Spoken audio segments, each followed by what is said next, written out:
também a terra e as obras que nela existem serão atingidas. Versículo 11: visto que todas essas coisas hão de ser assim desfeitas, o planeta será desfeito, completamente desfeito pelo fogo, deveis ser tais como os que vivem em santo procedimento e verdade e piedade. Bom, já vimos que o planeta vai se transformar num grande lago, isso que é o inferno. Porém, não estamos aqui, não vamos falar a respeito do inferno, estamos falando sobre a volta de Jesus. Vamos voltar para Mateus 24 e continuar analisando as palavras de Jesus referente à sua volta. Eu falei que nós vamos avaliar 3 aspectos da volta de Jesus. São vários aspectos. Vamos avaliar 3 aspectos. A volta de Jesus, a característica que marca a volta de Jesus é uma grande crise econômica, um colapso financeiro nunca visto no mundo, aonde o colapso de 1929 vai ser fichinha, aonde o colapso financeiro que nós tivemos agora, 2007, 2008, através da crise do subprime, que é a crise no mercado imobiliário americano, que respingou para todo mundo, será fichinha. Então nós vamos avaliar 3 aspectos: a crise econômica, o homossexualismo e aqueles que se dizem o povo de Deus, o estado espiritual da igreja nos últimos dias. Nós vamos avaliar esses 3 aspectos e eles serão como um termômetro que vão indicar o quão próximo está a volta de Jesus. Bom, Jesus diz lá no versículo 38 de Mateus 24 o seguinte, vamos no 37: pois assim como foi nos dias de Noé, também será a vinda do Filho do Homem. Jesus comparou que os dias que ele estaria próximo a voltar seriam dias semelhantes aos dias vividos no tempo de Noé. Então, nós precisamos saber como que estava, como que a humanidade vivia nos dias de Noé e comparar com os dias que nós vivemos hoje, para saber se os dias que nós vivemos hoje são semelhantes aos dias de Noé. Por quê? Se for semelhante, é que a volta de Jesus está próxima. Ok? Então vamos continuar no 38. Porquanto, assim como nos dias anteriores ao dilúvio, comiam e bebiam. Bom, nada na Bíblia está ao acaso, absolutamente nada. Jesus diz que no tempo de Noé as pessoas valorizavam o comer e o beber.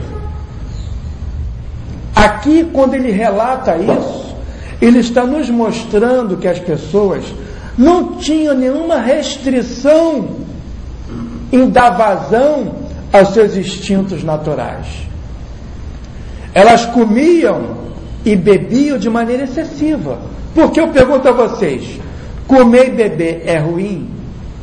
Não, é necessário.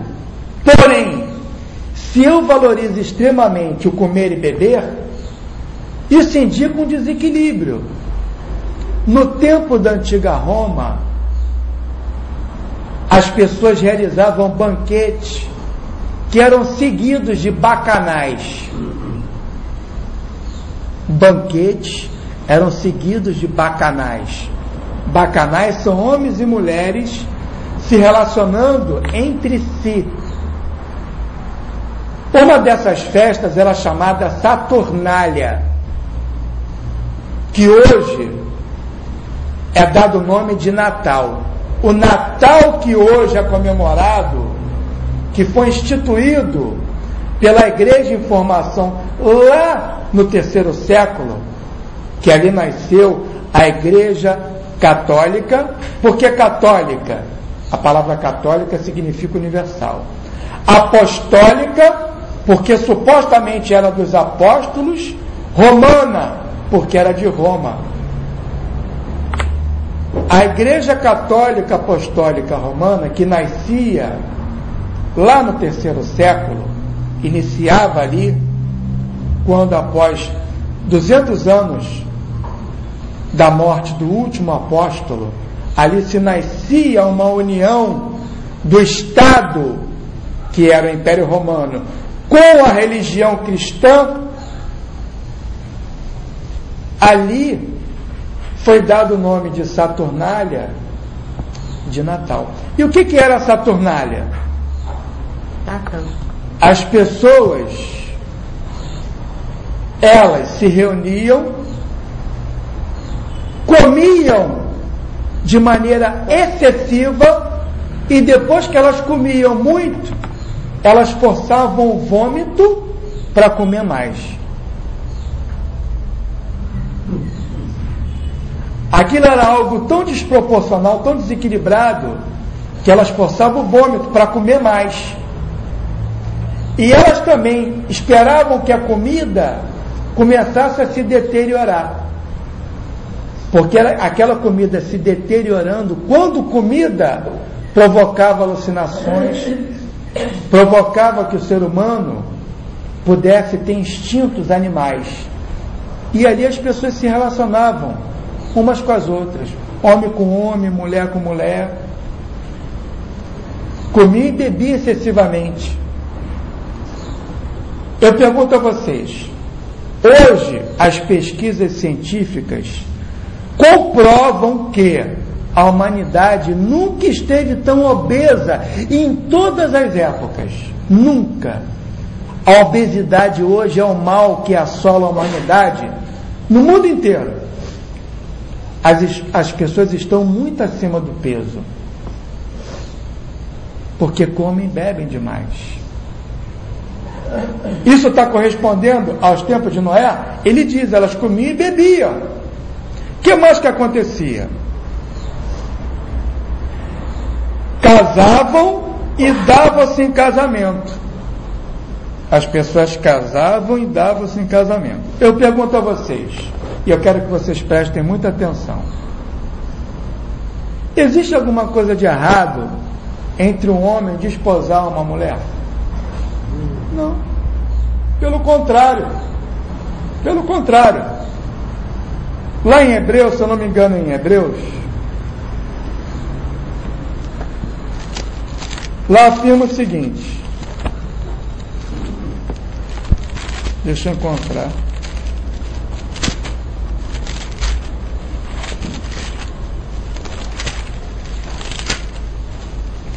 Hebreus 13, versículo 4. Ali diz o que Deus acha do casamento. O primeiro milagre que Jesus fez foi numa cerimônia de casamento. E olha que ele disse que nem era chegada a sua hora. Mas por que ele fez aquele milagre? Para dar entendimento a cada um de nós o quanto que o casamento entre um homem e uma mulher, um homem e uma mulher, é importante. Está escrito lá, Hebreus 13, 4. Digno de honra entre todos seja o matrimônio. Digno de honra entre todos, bem como leito sem mácula. O que é um leito sem mácula? O homem deitar com uma mulher. Isso é um leito sem mácula. Porque Deus julgará os impuros e os adultos. Quem são os impuros? São todos aqueles que não se deitam, sendo um homem e uma mulher. Esses são os impuros. Então, quando o homem deita com o homem, a Bíblia chama isso de quê? De impuro. Quando uma mulher deita com uma mulher, a Bíblia chama isso de quê? De impuro. Lá em Gênesis, nós vamos ver o que Deus criou de maneira original.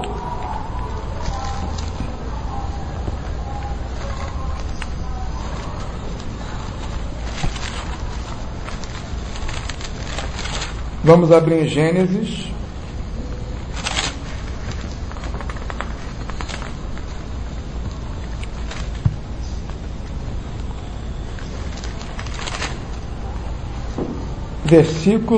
Capítulo 2,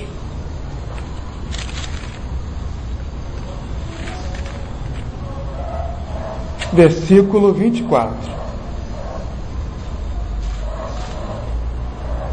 Está escrito: por isso deixa o homem pai e mãe e se une à mulher, tornando-se os dois uma só carne. Deus fez homem e mulher. Ok? Lá no capítulo 1, versículo 27, está escrito: criou Deus, pois, o homem à sua imagem. A imagem de Deus os criou. Homem e mulher os criou. Deus criou o quê?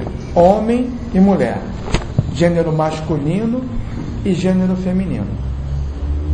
Então, já está mais do que provado pelos textos bíblicos que quando o homem se une a uma mulher, isso agrada a Deus, glorifica a Deus. Porém, quando o homem se casa com outro homem, ou quando uma mulher se casa com uma outra mulher, isso glorifica a Deus? Não. Eles foram projetados para isso? Não. E o que está acontecendo nos nossos dias? O que está sendo proposto? Muitas pessoas não sabem.